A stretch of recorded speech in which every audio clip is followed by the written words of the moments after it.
France. Bonjour. The French nation has existed for centuries.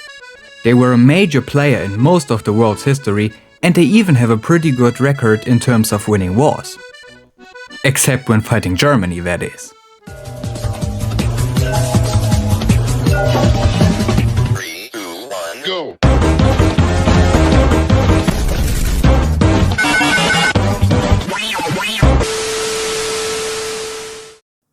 But regardless, even I as a German have to admit that back in the day, France was frickin' damn powerful. And that can be proven by using multiple conflicts, like the American Revolution or the Napoleonic Wars, just to name some. But in the modern era, the French have a legendary reputation of hiding behind a fortified border. Which didn't work since Germany, the country those defenses were aimed at, just walked around them. But for context, under Otto von Bismarck, the German states unified under Prussia in 1871. Specifically, they unified as Germans over their hatred for France. Bismarck managed to have France declare war on the North German Confederation, which was an early version of Germany under Prussia.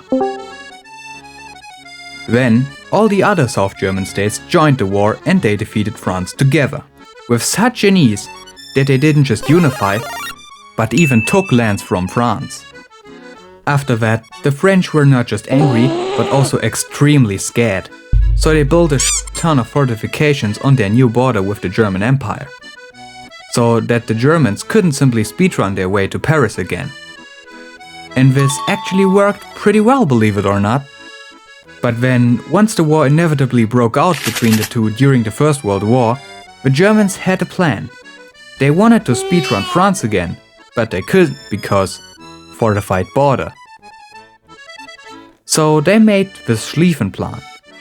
This plan was basically exactly that, speedrunning the defeat of France and focusing on Russia, who the Germans thought would take way longer to mobilize and get active than they actually did.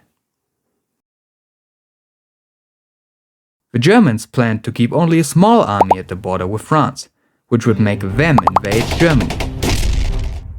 Meanwhile, the main army would sweep through Belgium and Luxembourg, conquering Paris and encircle the entire French army on German soil. But as you can see in the background, something went wrong and the front line barely moved from that point out. That is because in order for the Schlieffenplan to work, everything from train timing to motivation of the soldiers had to be perfect.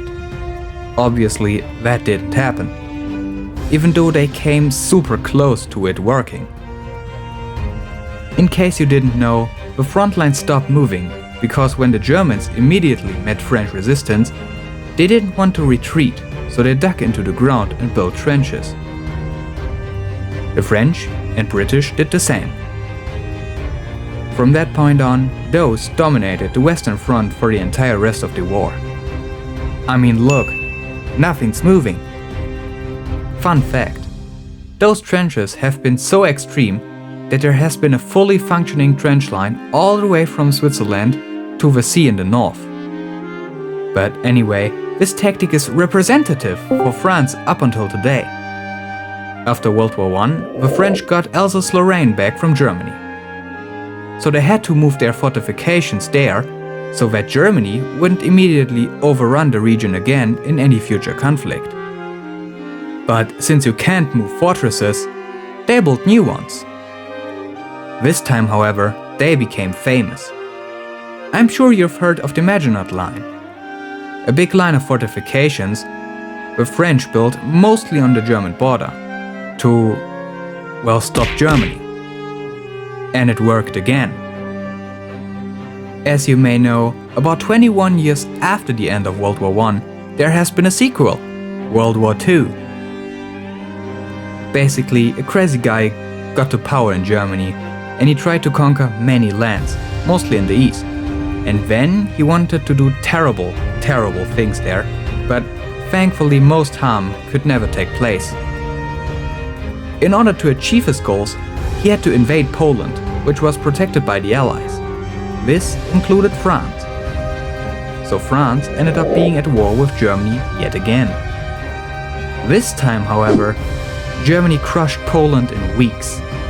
In the meantime, France didn't do anything. Well, they did invade a bit into the Saarland, but left soon after. Germany was pretty much unbothered by France. So unbothered, in fact, that they knocked out 6 countries before even properly enforcing the French border. Those nations being Poland, Denmark, Norway, the Netherlands, Luxembourg and Belgium, in exactly that order. And then, after all that time, Germany just did it again. This time, however, they weren't stopped. They went through the Ardennes forest, which France thought was not possible, and just kept on going from there, inevitably making France surrender. Fun fact, Germany made sure to make France formally surrender in the same room the French made Germany surrender after World War I.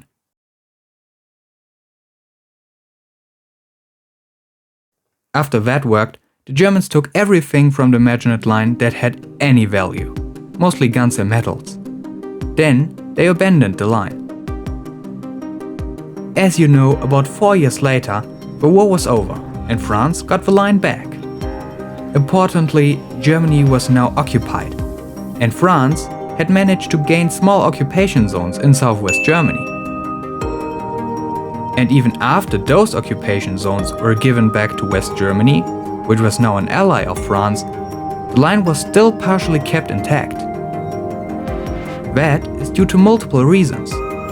Those reasons were mainly aimed at the Soviets and their Warsaw Pact.